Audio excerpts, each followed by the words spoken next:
எல்லா மதத்திலும் மந்திரங்கள் இருக்கிறது. மந்திரங்கள் இல்லாத மதமே உலகத்துல கிடையாது. மந்திரங்களை எல்லா மதத்தினரும் ஜபிக்கிறாங்க. ஆனா இறைவனை அடைஞ்சாங்களான்னா அடைய முடியாது. ஏன்னா மந்திரம்ன்றது எதுக்காக சொல்லப்படுறதுன்னா மனம் அலையாம கட்டுக்குள்ள நிறுத்துறதுக்கு தான் மந்திரம் உபயோகப்படுமே தவிர கடவுளை அடையறதுக்கு இல்ல.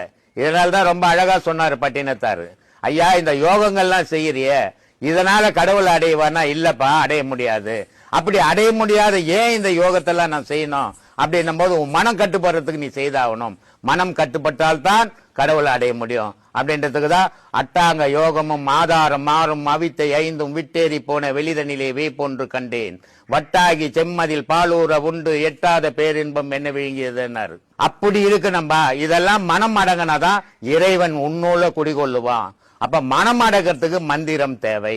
இதனால்தான் அகஸ்தியர் ரொம்ப அழகா சொன்னாரு, மனம் செம்மையாவனம்பா. மனம் செம்மை